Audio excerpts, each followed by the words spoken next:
With only one sentence, a 10-year-old girl stopped a $250 million scam in its tracks. In a penthouse high above the city, a billionaire sheikh prepared to sign a deal worth $250 million. His advisors leaned in, dazzled by the promise of history and fortune. The document before him looked like a sacred relic, sealed and scripted in ancient Arabic. But in the corner of the room, almost invisible, stood a 10-year-old girl, Ava, the maid's daughter, clutching her great-grandfather's worn journal. She was never meant to be noticed. Yet, as the sheikh's pen hovered over the contract, Ava saw something no one else did. The kind of mistake only a true historian would catch. And when she finally spoke, in flawless Arabic, the entire room froze. This is a fake. Her small hands knew the feel of old books, not polished silver. 10-year-old Ava stood quietly in the corner, a ghost in a room of giants. Her mother had told her to be invisible, and she was trying her very best. The penthouse apartment felt like a different world. It hung over the city like a glass castle in the clouds. Below, the streets were a tangle of yellow taxis and hurried lives. Up here, the air was still and smelled of lemon polish and expensive leather. Ava's mother, Helen, moved through the room with a practiced quietness. She refilled glasses with water that came from bottles worth more than their groceries for a week. Her face was a careful mask of polite service, but Ava could see the worry in her eyes. Helen's hands, usually so steady, trembled just a little as she placed a coaster on a marble table. Ava clutched a worn, leather-bound book to her chest. Its pages were filled with the elegant, flowing script of her great-grandfather. It was her only comfort in this place of cold glass and colder stairs. Her own clothes were simple, a plain blue dress, clean but faded from many washes.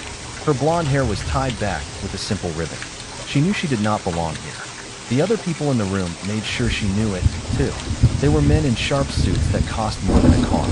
Their shoes gleamed. Their watches flashed under the recessed lighting. They spoke in low, serious tones about numbers that had too many zeros for Ava to count. Their host was Sheikh Al-Jamil. He was an older man with a trimmed gray beard and eyes that seemed to hold a deep sadness. He sat in a large leather chair, looking out at the city skyline. He had not smiled once. He was surrounded by advisors, but he seemed alone. He was a man who commanded respect, but today, he looked like a man carrying a heavy burden. The reason for the meeting soon walked through the door. His name was Mr. Alistair Finch. He was tall and handsome, with silver hair and a smile that seemed too bright to be real. He carried a sleek leather briefcase and moved like he owned the very air in the room. He greeted the Sheikh with a deep, confident voice. But when his eyes landed on Helen, and then on Ava, his smile tightened. It became something sharp and unpleasant. "Tarek, my friend," Mr. Finch began, his voice smooth as silk. "I trust the preparations are in order?" He gestured vaguely toward Helen without looking at her, and the distractions have been minimized. Helen's back stiffened. She gave a small, almost imperceptible nod and moved to take Mr. Finch's coat. Ava pressed herself further into the corner, wishing the shadows would swallow her whole. The Sheikh's gaze flickered toward Ava for a moment. There was no unkindness in his eyes, only a deep weariness.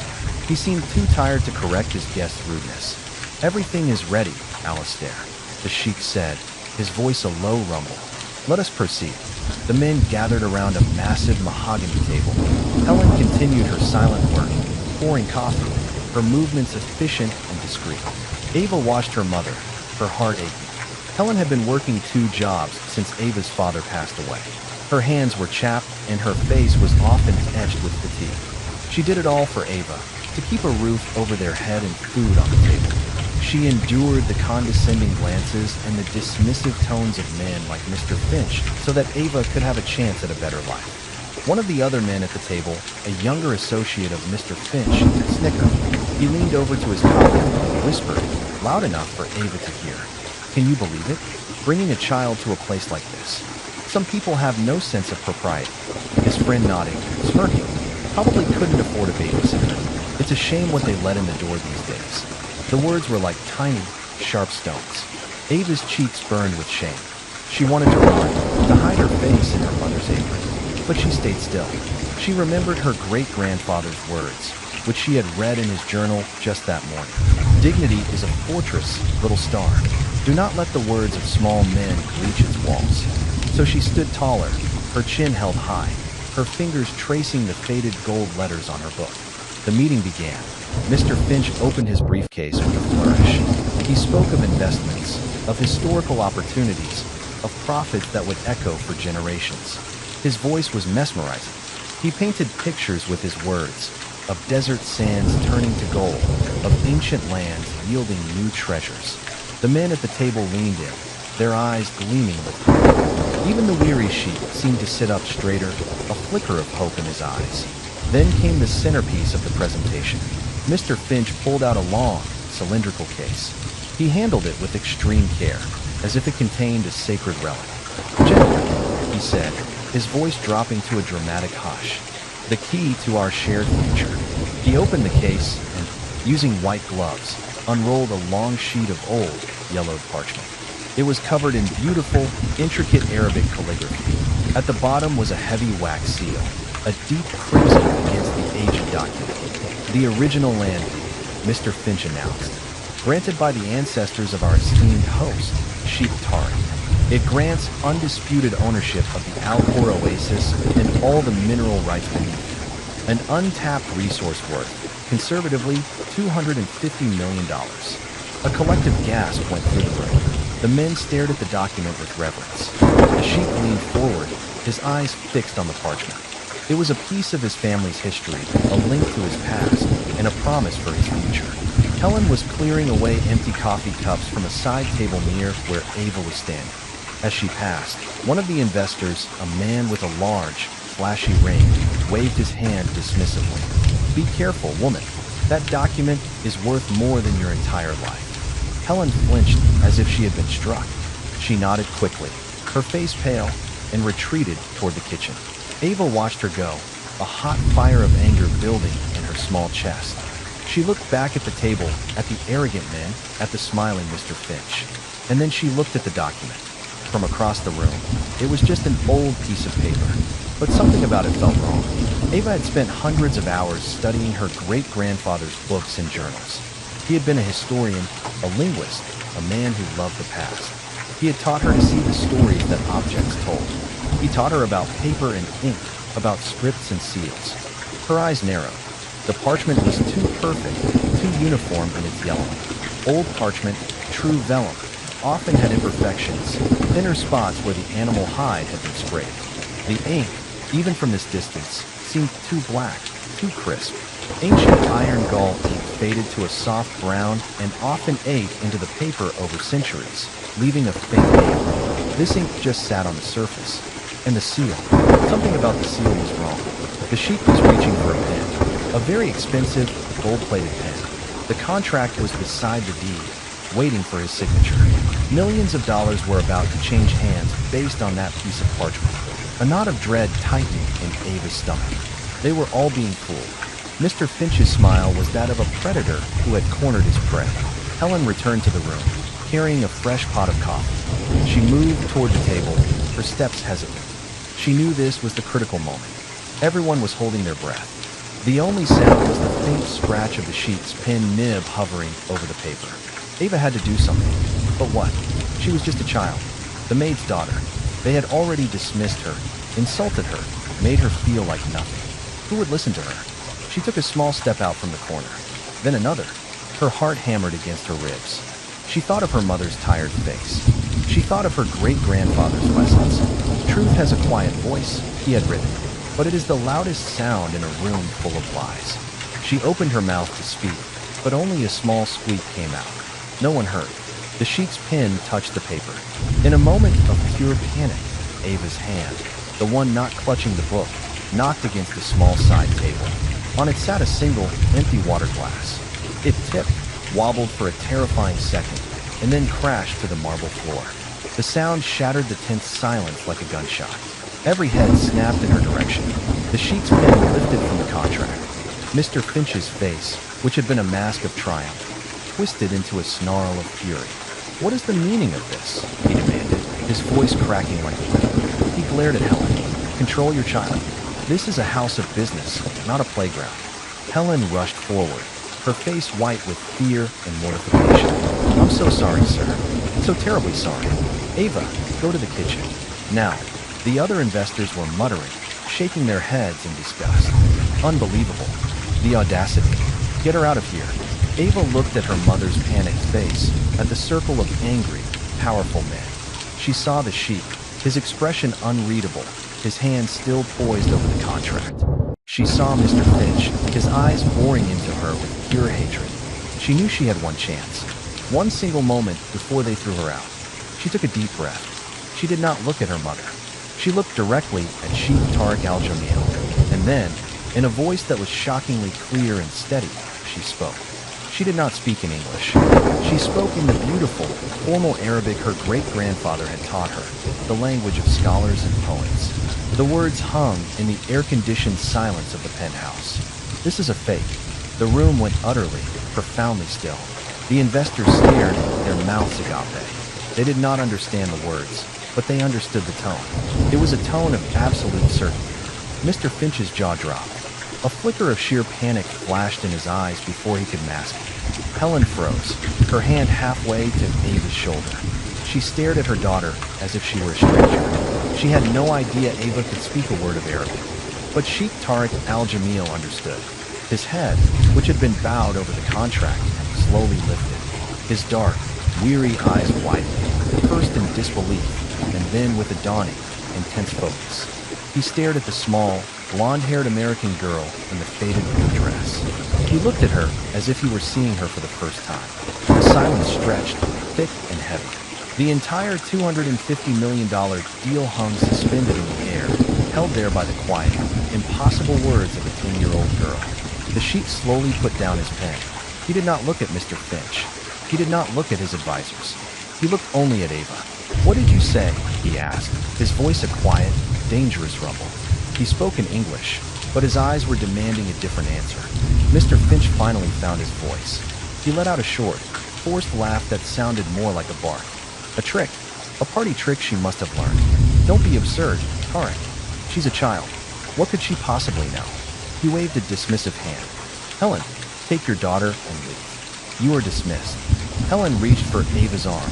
Her whole body trembled. "Ava, let's go. Please." This was a disaster. They would be fired. They would be homeless. All because Ava had spoken out of turn. But Ava did not move. She stood her ground, her small shoulders squared. She met the Sheikh's gaze and spoke again, this time in English, her voice unwavering.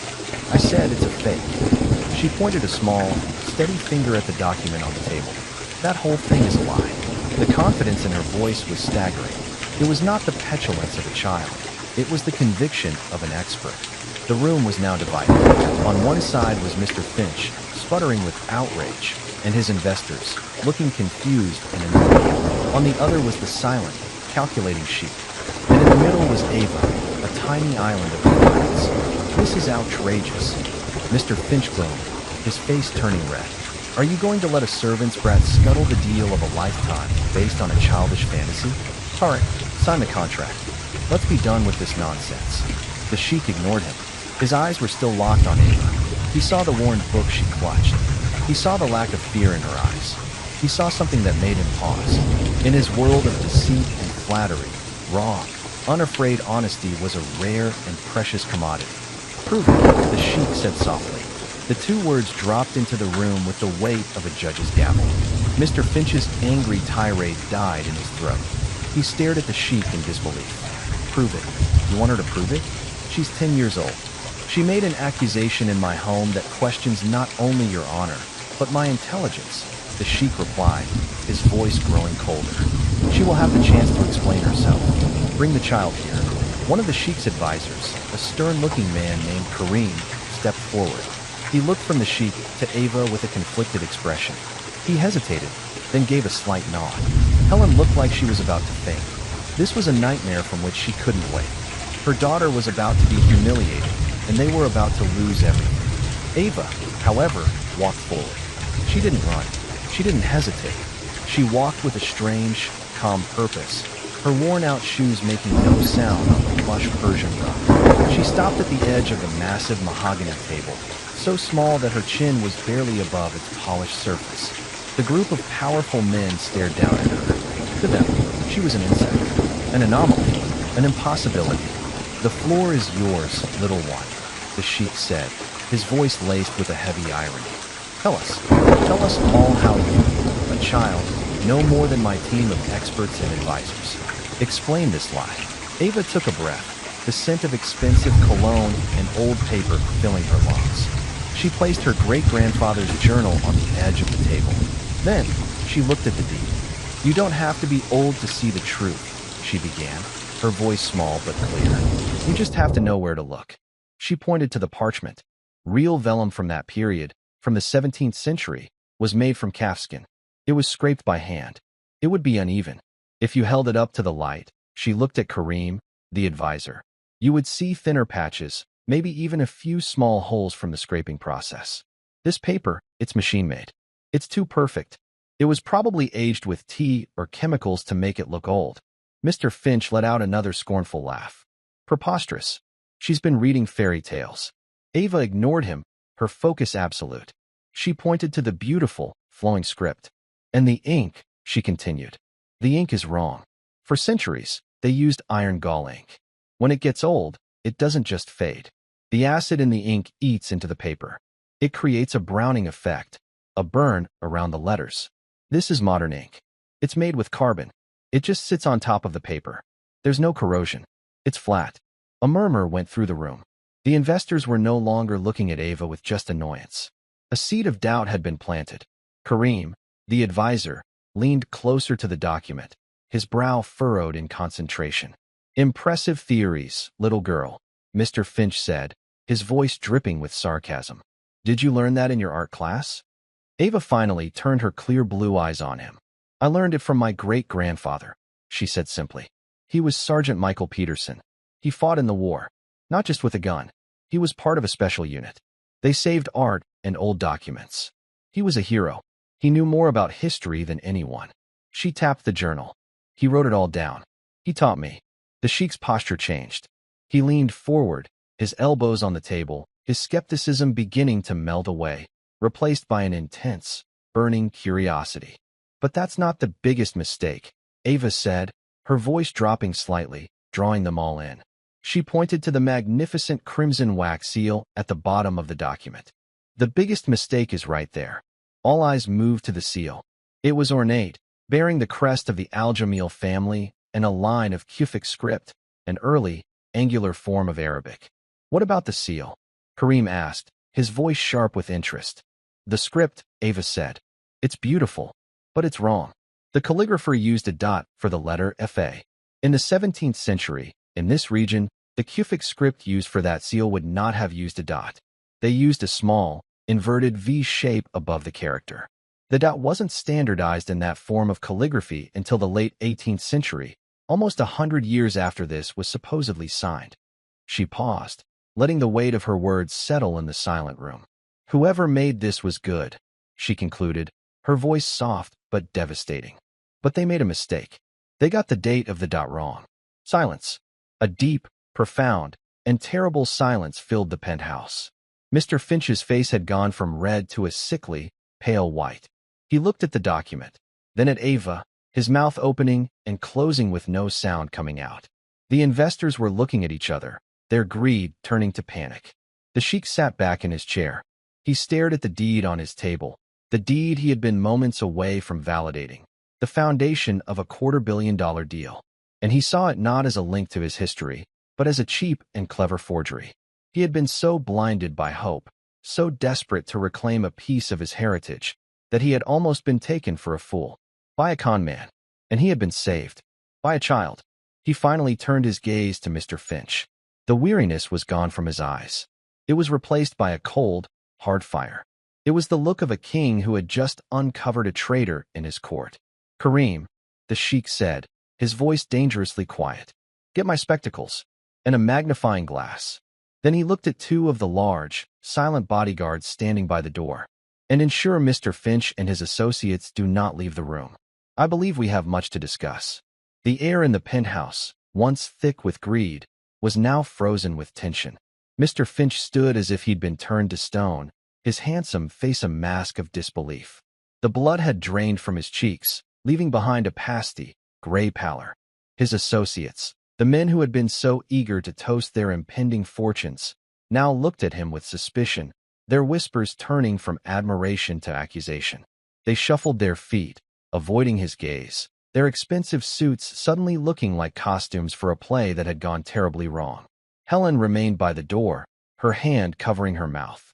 Her fear for her job had been replaced by a dizzying mix of shock and a feeling she hadn't allowed herself to feel in a very long time: pride. She looked at her daughter, this small, quiet girl who had just faced down a room of powerful men, and saw not a child, but a legacy. She saw her own grandfather, Michael Peterson, a man who had been gentle and kind but possessed a will of iron and an unshakable devotion to the truth. Helen had thought those days, those stories, were just a part of their family's quiet past. She never imagined they would erupt with such force in a billionaire's penthouse. Kareem, the Sheikh's advisor, returned with a pair of delicate, gold-rimmed reading glasses and a heavy, brass magnifying glass. He placed them on the table before the Sheikh with the reverence of a courtroom clerk presenting evidence. The Sheikh picked up the glasses and settled them on his nose. He took the magnifying glass, its lens catching the light, and leaned over the fraudulent deed. The room was so quiet that the soft scrape of the brass magnifier on the mahogany table sounded like a roar. He examined the parchment first, just as Ava had described. He ran a gloved finger over its surface. His expression remained neutral, but a muscle twitched in his jaw.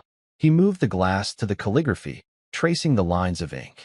Then, he spent a long time on the seal, his dark eyes narrowed in intense concentration. Mr. Finch finally broke. "This is absurd," he stammered, his voice thin and reedy. "A circus, Tarek. You cannot possibly be taking the word of a little girl over a document verified by my experts." The Sheikh did not look up. He continued his examination, his silence more damning than any accusation. "My experts are the best in the world," Finch insisted, his voice growing louder, more desperate. "They have authenticated artifacts for museums, for auction houses. This is an insult to them, an insult to me." One of his partners, a heavy-set man named George, stepped away from him. "Your experts, Alistair," George said, his voice low and cold. "You were the one who sourced the document. You brought it to us. You vouched for its authenticity." The implied accusation hung in the air. The other investors shifted, creating a visible space around Finch, isolating him. The Sheikh finally straightened up. He took off the reading glasses and placed them carefully on the table. He looked at Kareem. "Get Professor Al-Fahim on the line," he commanded. "The head of antiquities at the university. Tell him I require his immediate assistance. Use the secure video link." Kareem nodded and quietly, left the room. The Sheikh then turned his full attention back to Ava. The hardness in his eyes softened as he looked at her. He saw her standing there, small but unbowed, clutching her great-grandfather's journal like a shield. "You said he was a sergeant," the Sheikh said, his voice now calm, almost conversational. "Sergeant Michael Peterson. Tell me about him." Ava's face lit up. Talking about her great-grandfather was her favorite thing in the world. "He was amazing," she said. "He grew up in a small town, but he loved books more than anything. When the war started, he enlisted. But they found out how much he knew about art and history and languages. So they put him in a special group. The Monuments Men," the Sheikh said, a flicker of recognition in his eyes. Ava nodded eagerly. "That's what they called them. He went all over Europe. He found paintings and statues that the bad guys had stolen.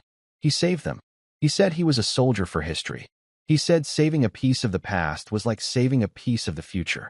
Her words, simple and earnest, resonated in the quiet room. The investors, who had been focused on their potential losses, now looked at the girl with a new curiosity.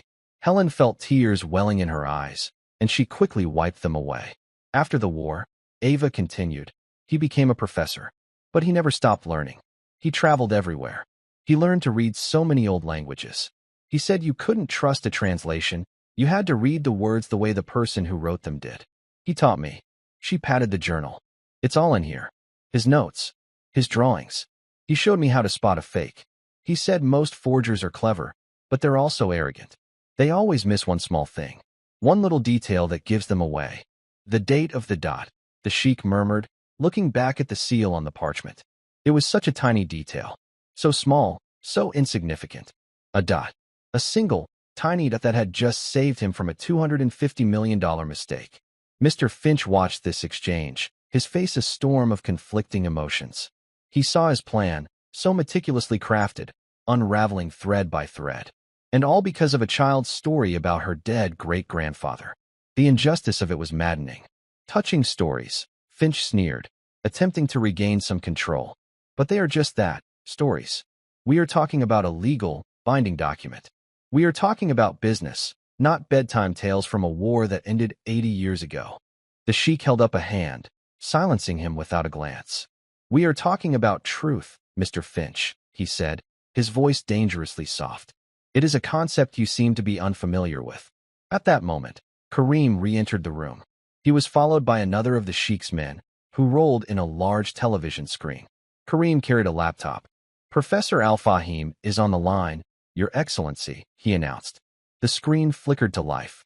The face of an elderly, scholarly man with a white beard and kind, intelligent eyes appeared. He was in a library, surrounded by towering shelves of old books. Tariq, my friend, the professor said, his voice warm but professional. It is late. I trust this is a matter of some importance. It is, Omar, the Sheikh replied. He gestured for Kareem to position the laptop's camera over the document. I need your eyes on something. Using the high-resolution camera, Kareem focused on the deed. He slowly panned across the parchment, zoomed in on the script, and then, on the Sheikh's instruction, focused tightly on the crimson seal. On the large screen, the details Ava had described were magnified for everyone to see. The perfect, machine-like texture of the paper, the flat, non-corrosive ink, and the seal. Professor Al-Fahim on the screen leaned closer to his own camera, his brow furrowed. He was silent for a long time, stroking his beard thoughtfully. Well, Omar, the Sheikh prompted. The professor sighed, a soft, weary sound. Tariq, where did you get this? That is a question I will be exploring in great detail very shortly, the Sheikh said, his eyes flicking for a moment to the sweating Alistair Finch. First, tell me what you see. I see a very competent, very ambitious forgery, the professor said plainly. The artist is skilled, I will grant them that. The calligraphy is a beautiful imitation of the Diwani style of the period. But it is an imitation, and a flawed one. Tell me about the flaws, the Sheikh said, his gaze fixed on Mr. Finch. The ink is the most obvious, of course, the professor explained, his voice that of a lecturer. As you know, iron gall ink oxidizes over time, it burns the page. This is a modern pigment ink. But the more amateur mistake is in the seal. He gestured to the screen. Kareem, can you focus on the Kufic inscription at the bottom of the crest? The camera zoomed in. Magnified to the size of a dinner plate, the dot on the letter FA was now glaringly obvious. That dot, Professor Al-Fahim said with a shake of his head. A common mistake for forgers who are not true historical linguists. That particular diacritical mark, the dot or nuka, was not used in the formal Kufic script on seals of your family's region until the late 18th century, likely after the reforms influenced by the Ottoman court. In the 1680s, when this document claims to be from, the character would have been undotted or used an entirely different phonetic marker. It is an anachronism, a small one, but a definitive one, like finding a zipper on a suit of medieval armor. He paused, then added, Whoever made this document, my friend, is a good artist, but a poor historian. This is, without any doubt, a fake. The professor's final words echoed in the room. Fake. The word was a death sentence for the deal. Mr. Finch let out a strange, strangled noise, a sound of utter defeat. The other investors backed away from him, as if he were contagious. One of them was already whispering furiously into his phone, likely to his lawyer. The Sheikh disconnected the video call with a nod to Kareem. He sat for a moment in silence, the enormity of the situation washing over him. The betrayal, the near-catastrophic financial loss, the humiliation he had so narrowly avoided. He looked at the circle of greedy, foolish men he had almost partnered with. He looked at the pale, trembling con man who had orchestrated the entire charade. And then, his gaze fell on Ava. She was standing by the table, her small face serious, her hand resting on her great-grandfather's journal. She hadn't gloated. She hadn't said, I told you so. She had simply stated the truth and then stood by it. A small, unshakable pillar of integrity in a room built on lies. The Sheikh rose slowly from his chair. He was a tall man, and his presence filled the room. The other men fell silent, watching him. He walked around the table, his steps measured and deliberate. He ignored Alistair Finch. He walked right past the panicked investors. He stopped directly in front of Ava. Helen held her breath. She didn't know what to expect. A dismissal? A thank you? A handful of money to make them go away? The Sheikh looked down at Ava, his dark eyes searching her face. Then, he did something that stunned everyone in the room. He bowed. It was not a shallow nod of the head. It was a deep, formal bow, a gesture of profound respect from a powerful man to a 10-year-old girl in a faded blue dress. In my life, Sheikh Tariq Al-Jamil said, his voice resonating with a deep, newfound emotion, I have been surrounded by advisors, experts, and men of great wealth. Today, my honor and my fortune were not saved by any of them. They were saved by a little girl with clear eyes and a hero for a great-grandfather. He straightened up and looked at Helen. The polite mask of the employer was gone. He looked at her with genuine gratitude and respect. Your daughter, madam, is an extraordinary person. You must be very proud. Helen could only nod, her throat tight with emotion. The Sheikh then turned to Kareem. His voice was once again steel. Kareem, please escort Mr. Finch and his colleagues to the library. Provide them with refreshments. And have my security team ensure they do not leave the floor. My lawyers will be here in 20 minutes. Finch opened his mouth to protest, but one look from the Sheikh silenced him. The game was over. He had lost. Defeated and humiliated, he and his now former partners were led out of the room like prisoners. The air instantly felt cleaner, lighter.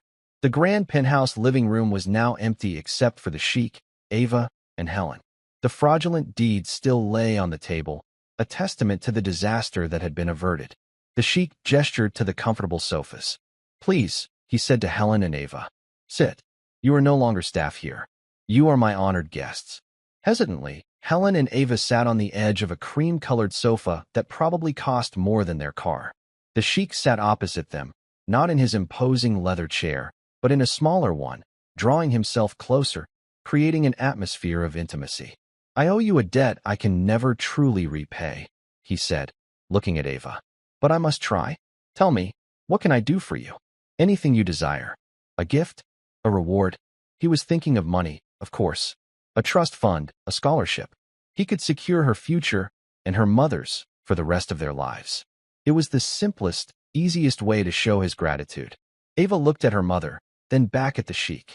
She thought for a moment. She wasn't thinking about toys or money. She was thinking about something else entirely. Your family is very old, right? She asked. The Sheikh nodded, intrigued. For many centuries, yes. Do you have a library? Ava asked, her eyes wide with excitement. A real one? With really old books? The question was so unexpected, so pure, that the Sheikh was momentarily taken aback. Then, a genuine, warm smile spread across his face for the first time that day. It transformed his weary features, making him look younger, happier. Yes, little one, he chuckled. I have a library, a very real one, with some very, very old books. He leaned forward, a conspiratorial twinkle in his eye. Some of them, he whispered, are even older than your great-grandfather's. Ava's gasp of delight was the most honest and valuable thing the Sheikh had heard all day. It was worth more to him than all the money Alistair Finch had tried to steal. In that moment, he realized that the reward this child wanted wasn't something he could buy, but something he could share. Knowledge. History. The very things her great-grandfather had taught her to cherish. It was a debt of honor that would be paid not with gold, but with the rustle of ancient pages. The Sheikh led them not to another part of the penthouse, but to a private elevator Ava hadn't noticed before, concealed behind a paneled wall that looked like a seamless part of the decor. The doors opened with a soft hiss, revealing an interior of polished dark wood and soft, golden light. As they descended, a gentle humming replaced the city's distant noise. It felt like they were leaving the modern world behind, sinking into something older and quieter. My apartment is for business, the Sheikh explained, his voice softer in the confined space. For meetings with men like Alistair Finch. But my home, my library, that is for the soul. The elevator doors opened directly into the most magnificent room Ava had ever seen. It wasn't a room, it was a sanctuary. 2 stories high, walled from floor to ceiling with books. Dark wood shelves overflowed with leather-bound volumes, their spines glinting with gold leaf in the warm, ambient light. A spiral staircase, wrought from dark, ornate iron, curled its way up to a second-floor gallery that wrapped around the entire room. In the center of the space, on a large, intricately woven Persian rug, were several deep leather armchairs and low tables, inviting quiet contemplation. The air smelled of old paper, leather, and beeswax, a scent that Ava associated with her great-grandfather's study, a scent that felt like home. Ava stood frozen on the threshold, her blue eyes wide with a wonder that eclipsed everything else she had seen that day.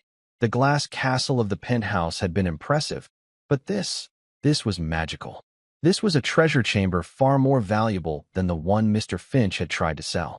Helen, too, was speechless. She had spent her life cleaning the sterile, impersonal spaces of the wealthy. She had never been invited into the heart of such a place, a room that spoke not of money, but of passion and history. The Sheikh watched Ava, a smile playing on his lips.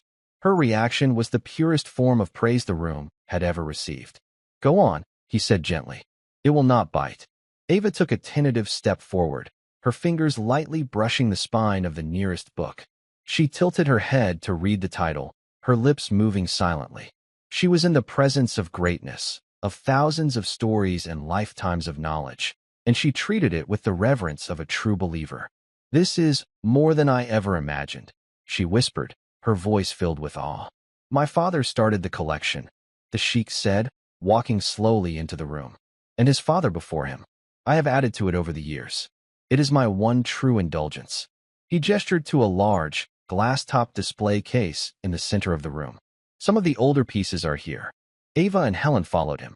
Inside the case, resting on dark velvet, were ancient artifacts. A clay tablet covered in cuneiform script, a fragment of an Egyptian scroll from the Book of the Dead, and several beautifully illuminated manuscripts from the Islamic Golden Age.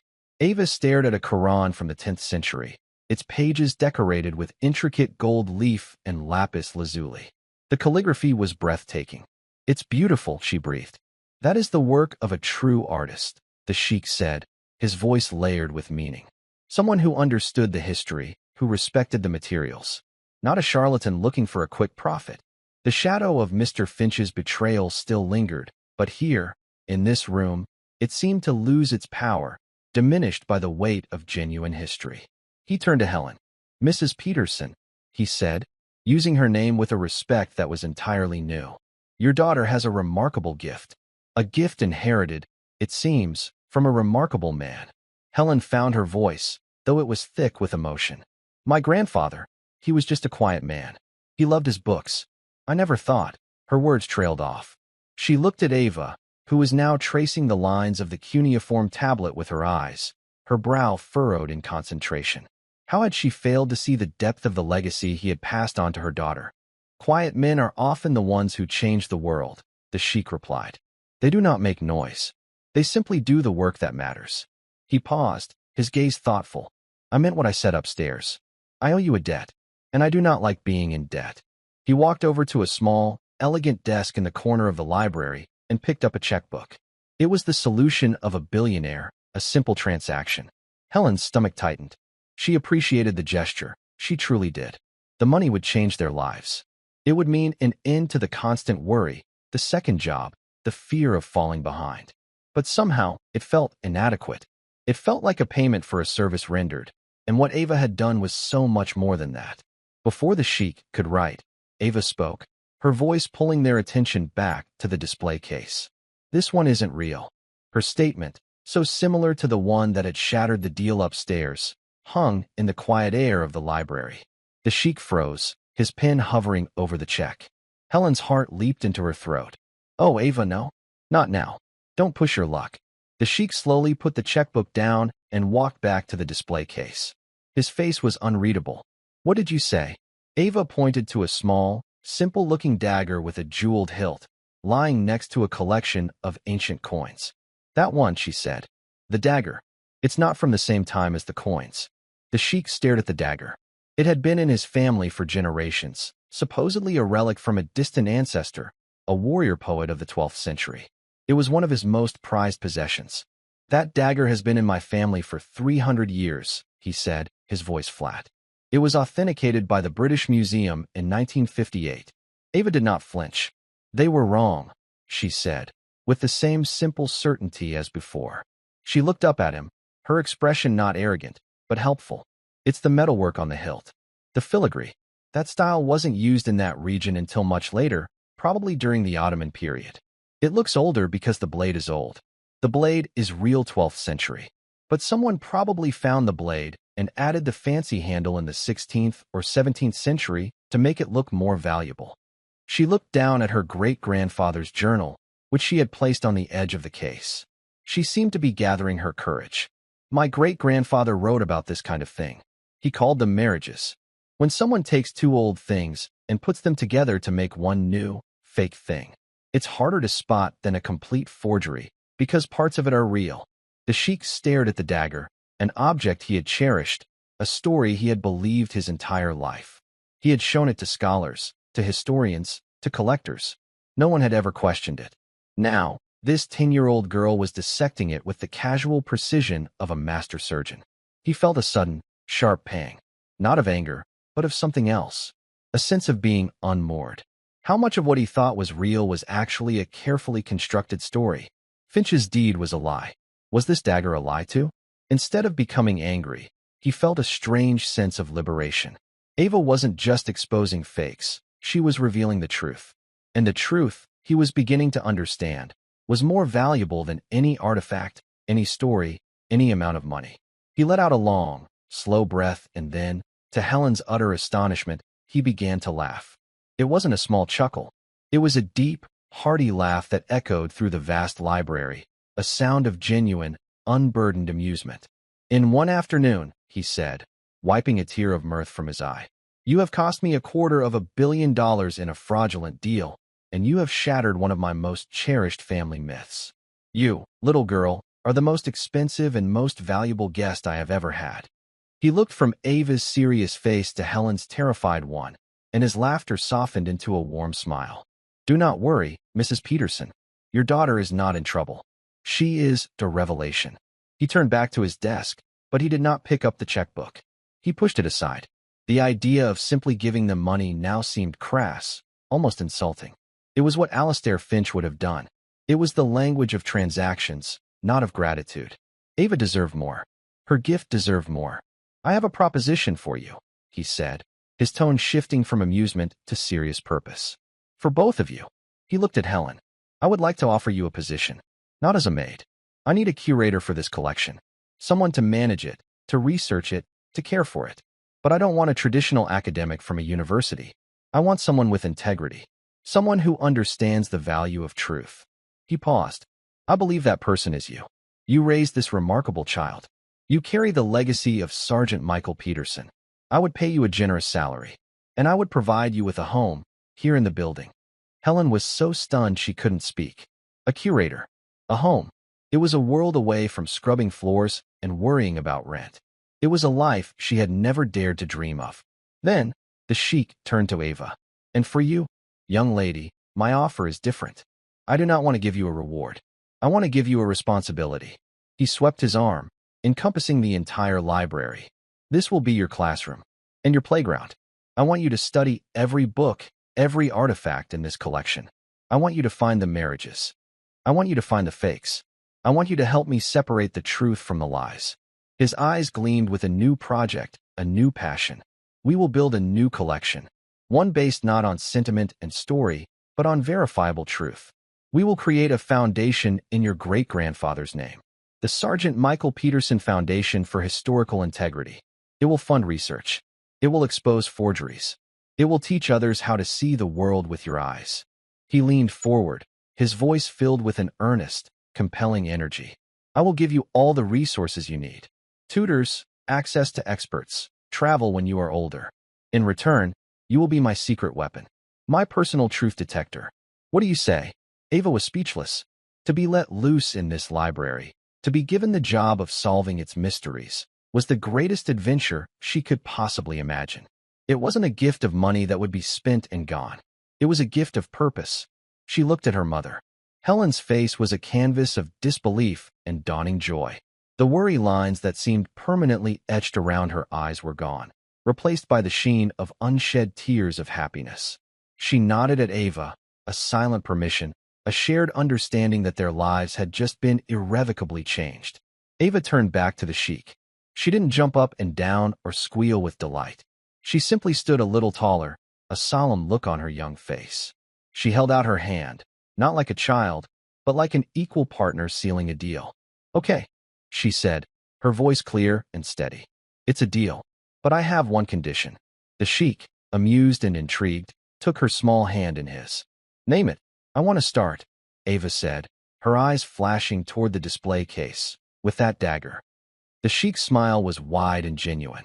In the heart of his quiet library, surrounded by the ghosts of history, he had lost $250 million and a treasured family myth. But he had found something infinitely more precious. He had found the truth, and it had come in the form of a 10-year-old girl with blonde hair, a faded blue dress, and a hero for a great-grandfather. The real story, he knew, was only just beginning. The days that followed were a whirlwind of change for Ava and Helen. They moved out of their small, cramped apartment with its noisy plumbing and view of a brick wall. Their new home was a spacious, light-filled residence on a lower floor of the Sheikh's building. It had comfortable furniture, a modern kitchen, and, most importantly for Ava, a whole wall of empty bookshelves waiting to be filled. For the first time in years, Helen didn't have to rush off to a second job cleaning offices late at night. She could make dinner for Ava, help her with her schoolwork, and sit with her in the evenings, just talking. The constant, gnawing anxiety that had been her companion for so long began to recede, replaced by a quiet sense of peace and security. Helen began her new role as curator with a diligence and passion that surprised even herself. The Sheikh provided her with resources, connecting her with experts from museums and universities. She started with the dagger, arranging for it to be sent to a specialist in historical metallurgy. The report came back a few weeks later, confirming Ava's astonishing diagnosis: a genuine 12th century blade of Damascus steel, expertly fitted with a 16th century Ottoman-style hilt. A beautiful, valuable object in its own right, but a marriage, just as Ava had said. It was the first official discovery for the collection, the first truth reclaimed from a lie. Helen found that the skills she'd learned as a maid, attention to detail, meticulous organization, a quiet and observant nature, were perfectly suited to the world of curatorship. She cataloged every book, every artifact, her handwriting neat and precise in the new ledgers. She was no longer invisible. She was a guardian of history, a partner in the Sheikh's new and vital mission. Meanwhile, Ava's life transformed into a grand adventure. After her regular school day, she would take the private elevator down to the library, which she now called the Vault of Truth. The Sheikh had tutors waiting for her, a gentle, elderly woman who taught her Latin and ancient Greek, and a young, enthusiastic postgraduate student who showed her how to use carbon dating technology and X-ray fluorescence to analyze artifacts. But her greatest teacher remained Sheikh Tariq himself. He would join her in the library in the late afternoons. Together, they would pore over ancient maps and dusty manuscripts. He treated her not as a child, but as a colleague. He would listen intently as she pointed out the inconsistencies in a 19th century map of the Arabian Peninsula or questioned the provenance of a Roman coin. She was relentless, her curiosity a bright, burning light that illuminated the darkest corners of the collection. She found a handful of other forgeries, a supposedly ancient Chinese vase that turned out to be a clever 20th century reproduction, and a series of letters from a famous explorer that were exposed by the modern chemical signature in the paper's watermark. With each discovery, the bond between the old man and the young girl deepened. He found in her a joy and honesty that had been missing from his life, a world away from the sycophants and businessmen who usually surrounded him. She found in him a mentor who valued her mind and nurtured her unique gift. He told her stories of his childhood in the desert, of the stars so bright they looked like spilled diamonds on black velvet. She told him stories from her great-grandfather's journal, of a young soldier's awe at seeing the great art of Europe for the first time. They were an unlikely pair, the billionaire Sheikh and the maid's daughter, united by a shared love for the past and a fierce devotion to the truth. The world outside the vault of truth, however, was not so quiet. The story of Alastair Finch's spectacular downfall became the stuff of legend in the financial world. Stripped of his credibility and facing a barrage of lawsuits from the Sheikh and the other investors he had duped, his empire crumbled. The investigation revealed a pattern of sophisticated fraud stretching back years. He had used his charm and reputation to sell a series of forgeries to wealthy collectors, the land deed being his most audacious attempt. The news reports painted him as a master con man, a wolf in a bespoke suit. But for the Sheikh, the victory felt hollow. He hadn't just been deceived. He'd been willing to be deceived, blinded by his own vanity and a desire to reclaim a piece of a glorious past.